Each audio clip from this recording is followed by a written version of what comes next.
Welcome back to our channels, Warriors. We are still growing. If you haven't had Jared Lozano and Jeff Lynch smash that subscribe button, go and have them smash it right now. First and foremost, let me give a shout out to the following patrons. Michigan Wolverines, Don't Trip, Put Me Out Sick Self, Rosa, Malverde, AWOL, Institutional Recall That Ass, One Bad Yard Perro, Cherokee Cat, Loco Moco, The Big Bad Wolf, Raider 62, L. Eli, Edgar, Gerardo, Steven, Rigo, Pelon, Eric, Not On My Watch, Who's Doing the Pipe, Denise, The Real McCoy, She Caught Me IAXing, Wasn't Me. Jay, Ivan, Strip Search Sergeant, Keith, Devil Dog, MCC Placa, Ricardo, Maladjusted, Bankroll Suave, Carmine the Pitbull, Abuelita's Journey, Rags, American Mestizo, Lori, 559CO, Ruben, CJ Zavalza, EOP Whisperer, Fuck Your 602, Las Vegas Slice Live, Abuelita Irma, Gavino, No Pintos for You, baby. Nothing but Texas barbecue rip. No, Big L. No Pintos for you, baby. Nothing but Texas barbecue. R.I.P. Big L. Pre of these nuts. Lockdown 5. Crystal Bond. La Reina. Winston. Tony. Page number 2. The Mexican Snowman. El Skid. Hobie Cat. Lead with Love. Albert 12. J.I.S.K.L. Big Bad 48. Nova. Linda the Retired CO. Mikey 559. Chevelle 66. Gigi. And Douse Herrero. If you have not already signed up for that Patreon, there's a good one that I uploaded this morning. Make sure you hit the link in the description below. You are definitely missing out. This episode right here, man. This episode is going to be called Foul Play.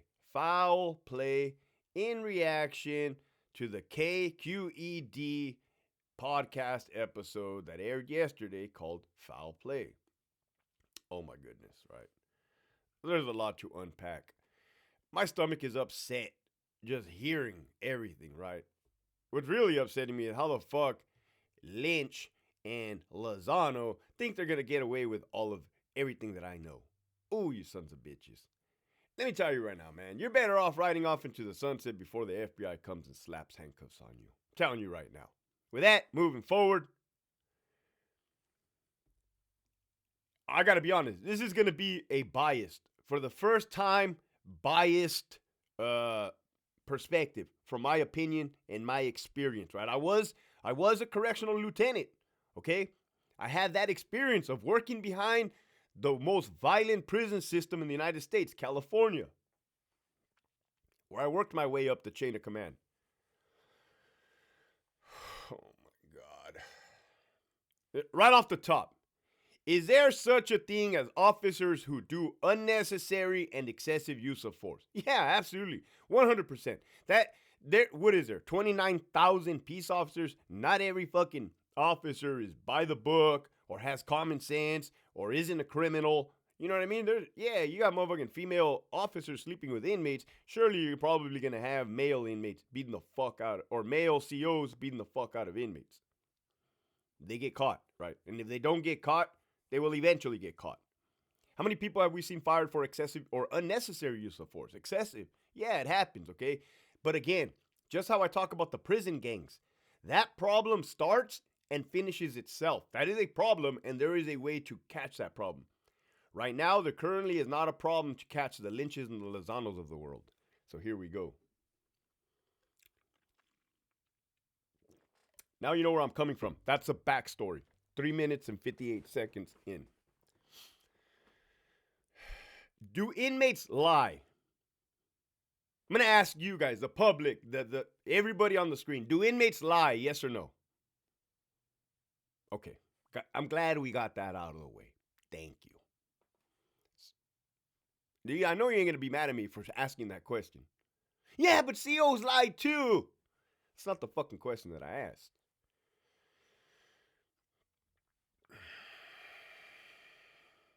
In that, I am so forever grateful I do not work for the California Department of Corrections. After hearing that episode, just reminded me. In that episode, you had numerous inmates interviews played of their allegations of staff misconduct, excessive, unnecessary use of force. That's what the terminology is in the book. Excessive, using more force than is required, and unnecessary using force when none is required.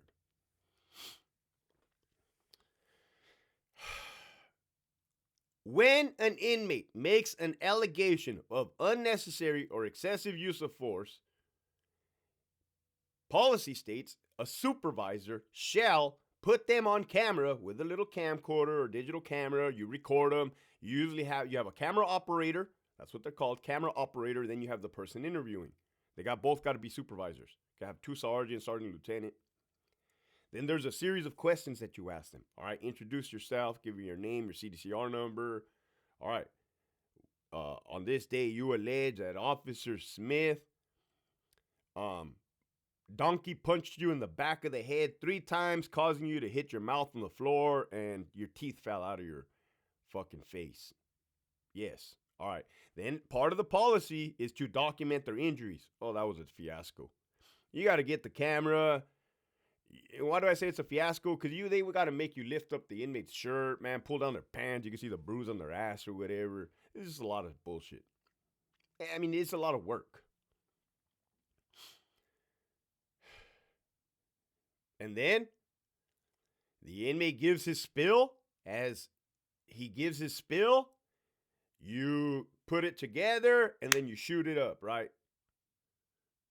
Your job as a supervisor is not really to like fucking, you ain't the one to be determining whether that officer was within policy or not. You're just gathering fact. You're a fact gatherer, basically. The first question I asked you is, well, the first thing I told you is, yes, officers have been known to use excessive use of force and unnecessary use of force. Right off the top. There you go. That's not biased. That's the truth. I'm being transparent. Second thing I said is inmates lie. Facts. They fucking lie. For sure. Do all inmates lie? I didn't say that. I said, do inmates lie? Yes. Do all inmates lie? I don't know. Right? I'm not going to go as far as to say that. I'm not going to put a blanket statement. Well, Hector, have you ever had inmates make allegations on you? Yeah. I'm going to give you some examples so you know where I'm coming from. This is going to be a good, juicy one. Let's start off by when I was a brand new sergeant, okay? I got sued. Motherfucker, you know what sued is? Motherfucker, they take your ass to court. I got sued by a white inmate. His last name rhymes with Farman. And he alleged that he was hanging out in his cell up in, I know which cell it was too, and I know who his fucking cellmate is too.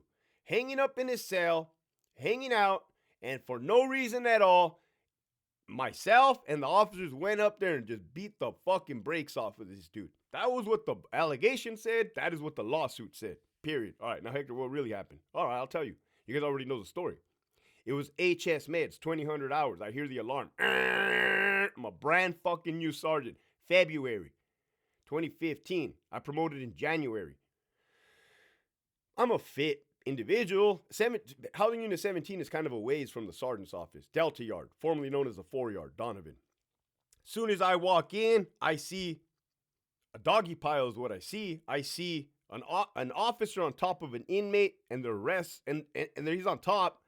And initially, your brain's going, right? And I think to myself, okay, is this a one-on-one? Where's the other inmate, right? I thought it was 2 inmates fighting. Where's the other inmate? And then I'm like, why are they there? Why are they at the officer's area, podium? And then that's when the officer yelled, "He stabbed me, Sarge!" And I'd already had my baton drawn when I came in. And I look, yeah, the dude had a weapon in his fucking hand. And I came down with the might of God. Jesus Christ himself blessed his favorite soldier with all the strength he had. And I came down and I broke the motherfucker's forearm. I truly did. I have to tell you this, right? I'm not one to toot my own horn. I have to say this. Broke the dude's forearm. Bah! He goes back like this. And then the officer yelled, "He has it tied to his hand." Oh, fuck no, man. I look, my fucking, yeah, the dude fucking got his bed sheets tied it, wove it around his fucking fingers, wove it around his wrist. Oh no. That's when the Lord blessed my feet and my boots, and I just stomped this dude to smithereens. That's the truth. It's documented. Right? I scared my staff. They never seen that part of me. They didn't even know who I was. I was a brand new sergeant. Anyways, everything was justified. Matter of fact, we could have shot the dude with a Mini 14. It was a lethal force scenario. That fucking inmate was high on meth for 5 days. He was a level 4 override. Understand why these wardens are not getting in trouble.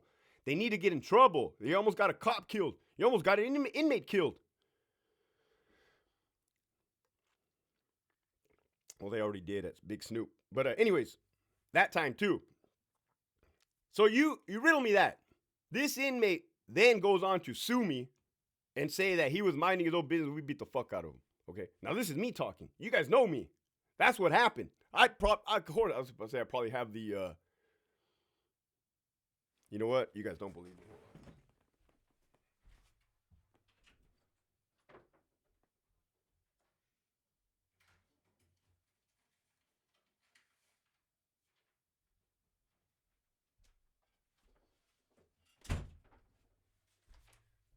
One thing you're never going to do is call me a liar. I'll fucking tell you that right now. Look at that. Big ass one too. This is that whole entire incident. I got fucking sued. Oh my God. That inmate 7219 medical evaluation said they beat me with batons. And the comment. That's an absolute truth. We beat them with batons per policy. Thank you very much. You can see it's a bunch of shit, bullshit. I'm getting anxiety because it's pissing me off, right? I would never put myself in a position to ever get accused of doing something fucking retarded like that again. That was one. Well, Hector, do you have another example? Oh, I do. I truly do. Hector, that's why we like you, man. You're the fucking whole truth and nothing but the truth. And Jesus Christ sent you himself. He did.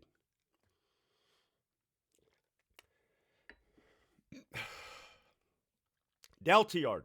Man, for being a chill, easy yard, all kinds of bullshit did happen from time to time. They're like little flukes, man.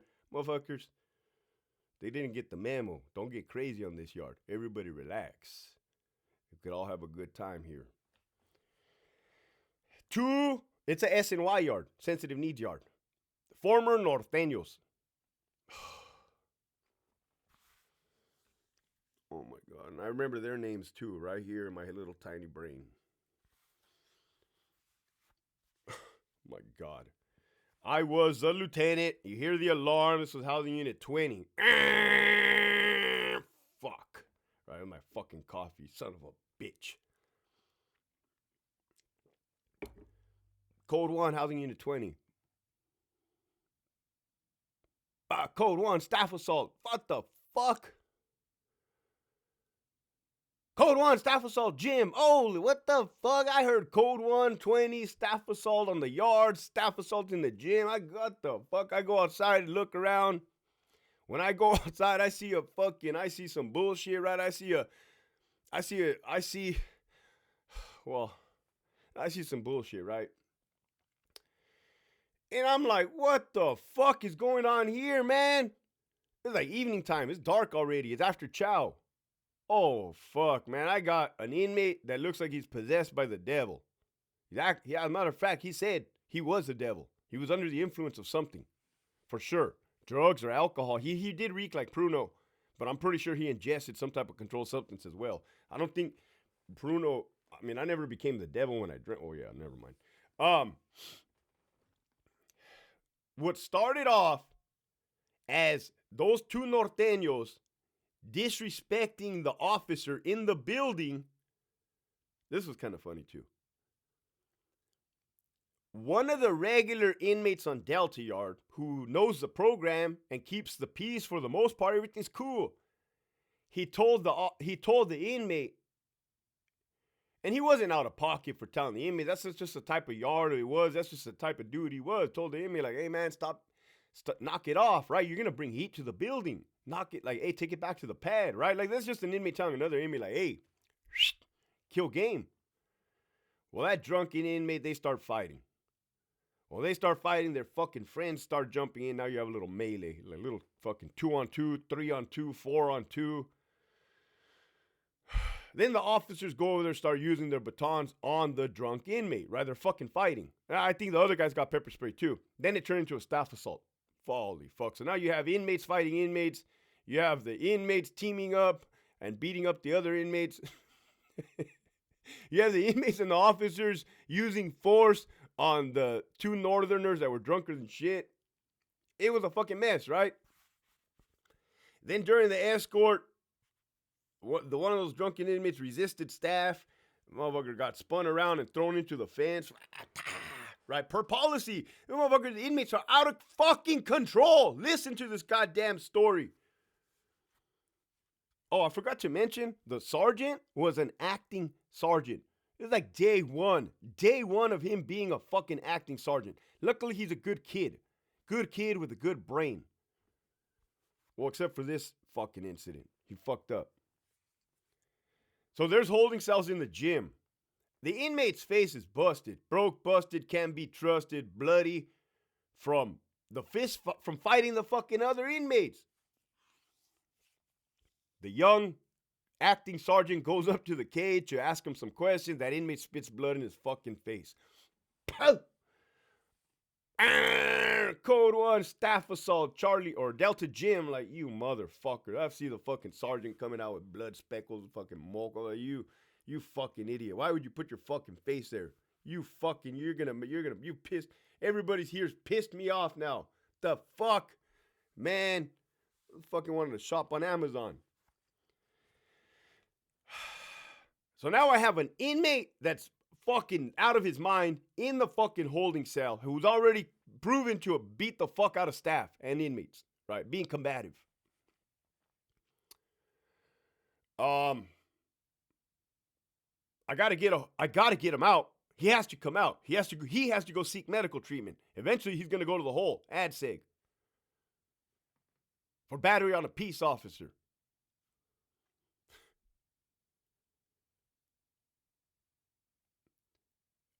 I'm in charge. The fucking sergeant's out of the fight. I'm in charge. I didn't want to be in charge. That's why I promoted to lieutenant to relax, man. Fucking, I'm always in charge, man. I don't work there no more.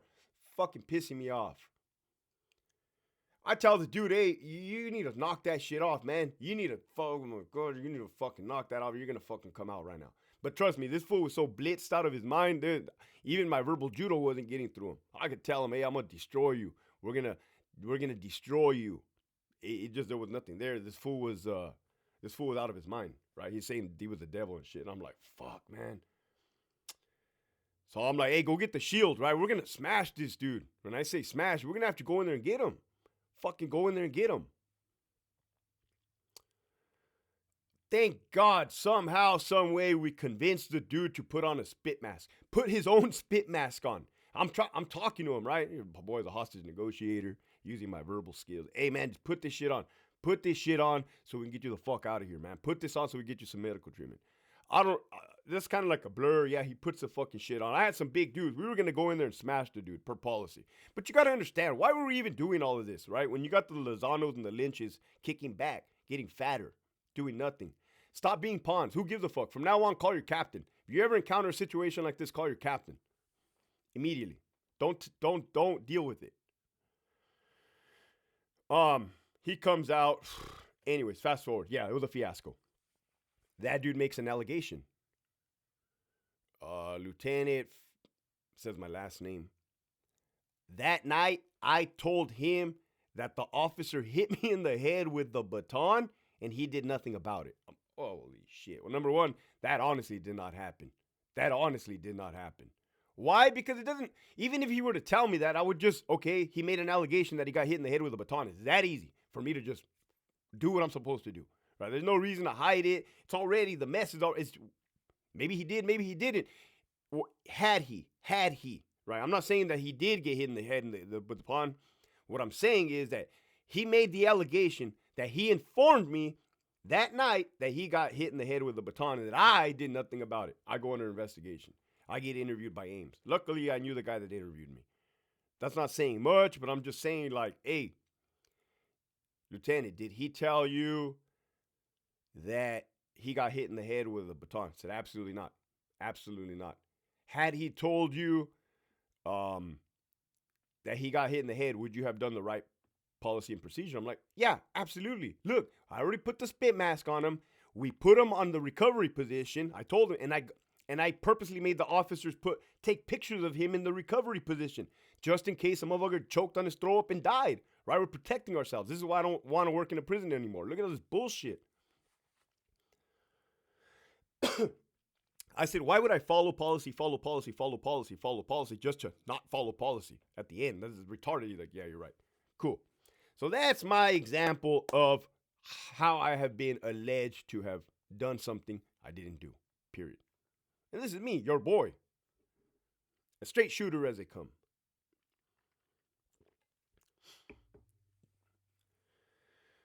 Oh my God. In the KQED, they give an inmate. He was involved in an incident. There's a CO, Mexican last name. He uses force. Fast forward, the inmate dies. Dead. Dead as a doorknob. Never to be seen again. Well, long story short, they fucking charged that officer with murder federally, and he is serving a 12-year sentence for fucking murder. Oh no. Oh no. I could never work there again. I will never want to work there. I just texted somebody this morning. I said, it's a blessing. It's a blessing that we don't work there. It's a fucking blessing. There's no way. I said, we will never put our lives in anybody's hands again. All right. In the video, in the audio of the podcast called Foul Play, the inmate that is now deceased, they were doing one of those interviews on him, video allegation. And he says, the officers came to my cell and told me I was going to move to another cell. He said, the inmate said, I refused. Strike one. Hector, how are you going to talk about a dead man like that? Listen, motherfuckers, get your emotions out of it. Be professional. He refused. Strike one. And again, look at the big picture. If you're an officer, let him refuse. Call your captain. Stop trying to hold the line. Stop trying to fucking save the house. Not give up the house. It's over. It's lost. Call your fucking captains. Whenever you have an inmate that's not doing what you're telling them, call your captain right off the bat. I don't give a fuck. Skip the chain of command. Do it. What are you going to get you in trouble for? You're going to end up in prison anyways. Strike one. He verbally said he was not going to go.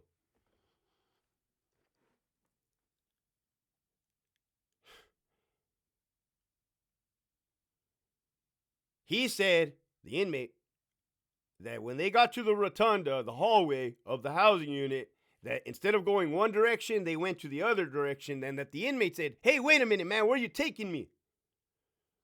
That's almost a half a strike, right? I mean, can he ask? Yeah, he can ask as long as he's moving as long as he's moving where the officers are moving him. But strike three, he says, I resisted. That's an open and shut case right there. The inmate admitted to resisting. What does the policy state? The policy states you can utilize force to overcome resistance. I can spew this shit verbatim. They dumped him. Somebody said they stepped on the fucking leg restraints, the leg restraints. And they pushed him forward. Just imagine what that looks like. The dude's ankles are tied, handcuffed, and there's a chain. Somebody stepped on the chain. I didn't mean to laugh there, but it's just kind of fucking crazy. And pushed him forward. And the dude, his hands were either handcuffed behind his back, or let's say they was handcuffed behind his back. And the dude fell straight on his fucking face, and his teeth flew out of his fucking head. Now, could that have been prevented? Oh, absolutely. Had the inmate just gone from point A to point B without resisting. I mean, yeah, you could even talk shit all you want. You's a bitch ass CEO. Fuck you. I bet your wife's getting fucked by somebody else. But at least as you're walking and you're doing what you're told and not resisting, everything's fine, right? Per policy. Don't get emotional. Think about policy. What can we do and what can we not do? Well, Hector, can you step on a leg restraint and push somebody forward? I don't see why not. I mean, you could do that. Have I ever done that? Me personally, no. You just grab them and just slam them. Boom. Or bring them backwards, right? Like kind of get them on the upper torso. You don't want to choke them and get fired for that. Just slam them. Boom. Per policy. You notice how I say policy a lot? Busted the dude's teeth out of his head. They interview that fucking officer. He goes under criminal fucking investigation. Let me tell you something about CDCR. There's administrative investigations, which is your normal, run-of-the-mill, your 98% investigation. And then there's criminal investigations. That's all bad.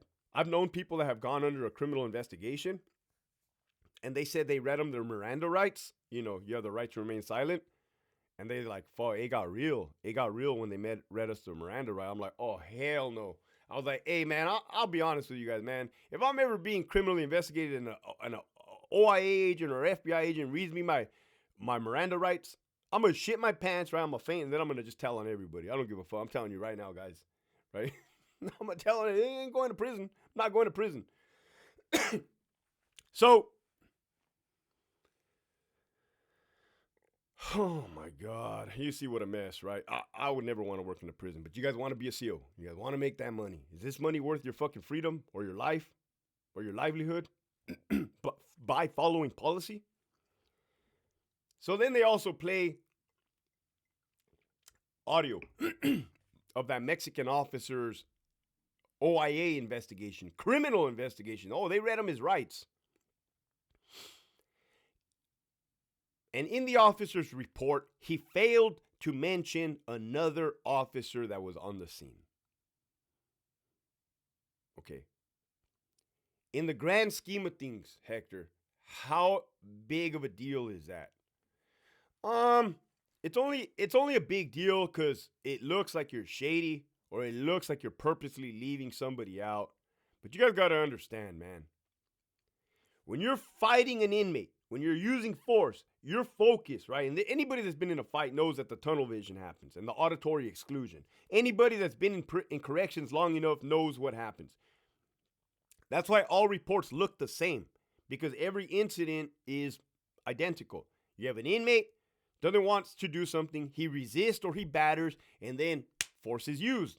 And in the process, the inmate gets hurt. What do you want me to tell you? Damn, heck, that was like a shitty job. Yeah. That's what the cop left out. The OIA agent's like, hey, well, check this out, man. Just so you know, this officer was right there. And the officer's like, oh, he was? Yeah, he was, so you lied. Like, I didn't lie. I told you. I didn't see him there. I didn't see him. Is it possible he didn't see him? It's possible. The dude could have been behind him. I don't know. But that's what they got him on. That's what they got him on. Reports went back and forth through email, which you never do that shit. As a lieutenant, these officers would try to come to me and be like, hey, LT, like, here's my report. I want you to proofread it. Be like, just fucking don't give it to me. Do not email it to me, you son of bitches. I'm not going to prison. Do your report. Submit it into Psalms, and I will review it. And if there's any clarification, I'm going to let you know. Oh, all right, cool, LT. Yeah, man, we ain't got to be nothing. Just, hey, do it by the book, right? Let it flow. Get it on the flow. They were collaborating with the reports. That got everybody fucked. Then the fucking officer breaks it down at the end and says, yeah, I lied on my report. Oh, fuck. I'll be goddamn if you got me in a criminal investigation. The FBI is getting ready to put me away for decades. And the motherfucker just says, yeah, I lied on my report. Yeah, you just nailed your own fucking coffin. Well, Hector, are you saying that he shouldn't have fucking lied about it? Or said the truth? I'm saying There's a whole situation's fucked. And the only people who are getting away right now are Lozano and Lynch. And I'm not even talking about that incident. Ooh, they know they got a dark ass secret that's gonna get them incarcerated for decades. Ooh, you guys are fucked. Oh, woo, you guys are fucked. You guys ever read Machiavelli? It's a good book. What about The Art of War? Also a good book. In the end, the officer was deemed to violate the civil rights of that inmate who's deceased. All over a use of force incident. All over an inmate resisting and refusing housing, right? If you're a CO, stop. It's not worth it. Yeah, I know what you're thinking. Because if somebody would have told me this and I was still working there too, I'll be like, nah, man, fuck you. Like, this is our house. This is our area. We can't let inmates dictate our program. The game is lost. The game is lost. The house is lost. It's over. It's fucking over. And if you're not wising up to it, you're going to end up fucked. Bad. Call your captains. Call your fucking captains. Don't call your sergeants, because if you call your sergeants, they're going to tell you handle it. If you call your lieutenant, they're going to tell you the sergeant to handle it, and the sergeant going to tell you to handle it. Just call the fucking captain. Don't even call. Email the captain. This is what I got. So that way, when you dump an inmate on his fucking face for resisting, and you break his fucking teeth out, and he dies, you have an email stating, I let the captain know what was transpiring. He knew. Look. Now the captain gets pulled into that incident, right? Because meanwhile, they're just getting fucking fat, chubby, drinking their coffee, fucking their secretaries, burning cops. That's the message for today. Well, that's not the message for today. That was a fucking story, man. 31 minutes. No mames, homie. Like, should I chop it up? Nah, let it go. The message for today is no way will I ever let in my entire life. I'm getting anxiety. I don't know if it's because I've had 6 cups of coffee or woke up listening to that podcast. If you don't know what's really happening in there, it's easy to get influenced by like an inmate statement or my experiences, right? You're just hearing, well, fuck, this person said this person said this person said this. Yeah, that's all fucking fine and dandy. But if you have somebody that's unbiased and on a mission and an agenda, that's dangerous. That's fucking dangerous, because they will take whatever they want to take and run with it. Think about that. Protect yourselves at all costs. Everybody. Holy shit. Keep pushing forward.